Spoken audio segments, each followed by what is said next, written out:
Hey everyone, and welcome. Today, we're doing a deep dive into a really fascinating modern business. We're going to look at a super successful online creator, but not just as an influencer. We're going to treat her like a CEO. Seriously, this is a total masterclass in marketing. Okay, so let's just start with a number. 575,000. What is that? Nope, it's not a city's population. It's not some crazy marketing budget. That is the number of likes on just one platform for this one creator. Right off the bat, that number tells you we are talking about a serious, high-engagement operation here. So that really brings us to the big question, right? The question for this whole explainer: how on earth does someone with a formal marketing degree take that education and turn a personal brand into a full-blown digital empire? I mean, that's exactly the case study we're going to unpack today. All right, first things first. To really get the strategy, you got to understand the scale we're talking about. So in our first section here, we're just going to look at the hard numbers, the stats that really show you the size of this brand. Okay, now this data tells such a fascinating story. I mean, look at this. Sure, her follower counts on Instagram and TikTok are impressive, no doubt. But the engagement on OnlyFans? Wow. It absolutely dwarfs the others. This chart right here makes it crystal clear where the real engine of her business is. And get this, when you add it all up, her total reach is over 1.3 million people across her platforms. Think about that. That's a massive digital footprint. It's an audience she's built from the ground up, one she can talk to directly. And in today's world, that is an incredibly powerful asset for any business. So, how did this empire get built? That's what we're diving into next. Section 2, from student to strategist. We're going to get into her background, because, to really understand the how, you first have to understand the who. And this part, it's the key to her whole game plan. So, the person at the center of all this is Ali Pentecost. She's a 31-year-old from Texas, and that Texas identity, it's a huge part of the brand she has so carefully built.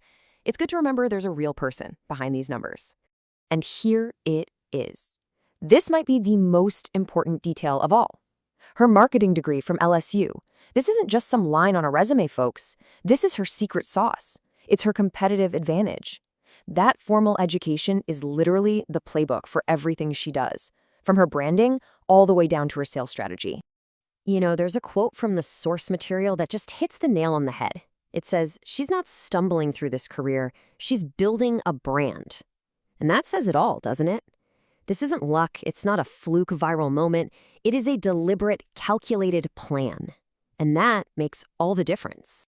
Okay, so let's get into the nitty-gritty, the mechanics of how this all works. Section 3 is all about her Marketing 101 playbook. We're going to break down her business model and see exactly how she's using classic, textbook marketing principles in the wild world of the creator economy. This table just lays it out so perfectly. Think of it like this. Each platform is a player on her team, and each one has a very specific job to do. Instagram? That's the polished shop window, it's for mainstream appeal. TikTok is the growth engine, that's where she finds new people. X, formerly Twitter, that's for the direct connection with her fans. And what are they all doing? They're all working together to point people towards OnlyFans, which is the core product. So what does this all add up to? Well, it's a textbook sales funnel. I mean, a perfect execution of one. This isn't just a random collection of social media accounts. Oh no. It is a finely tuned machine, and it's designed to do one thing: guide someone from being a casual viewer all the way to becoming a paying customer. And here's how that machine works in 3 super simple steps. Step 1, attract. She casts a huge, wide net using TikTok and Instagram to get as many eyeballs as possible. Step 2, nurture. This is genius. She offers a free OnlyFans subscription. That lowers the barrier to entry, right? It lets people get a sample and builds trust. And then step 3, convert. Once that trust is there, she upsells those followers to her exclusive premium paid content. It's just so simple, so elegant, and so incredibly effective. All right, so that's the how, but what about the what? What is she actually selling here? Because it's not just content. The real product is a very carefully crafted brand persona. Just take a look at her public bio.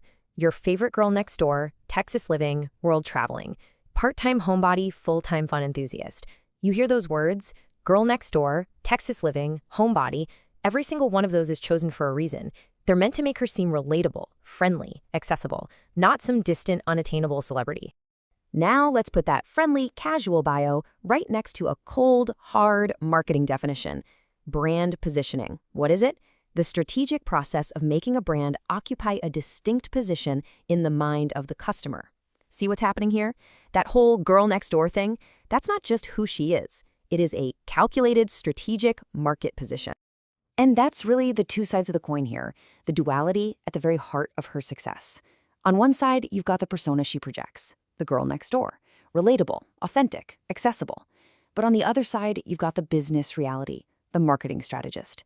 And for her, every single move is calculated, positioned, and totally deliberate. But look, it's not all sunshine and roses. No success story is that simple. So to get the full picture, we have to look at the other side of this.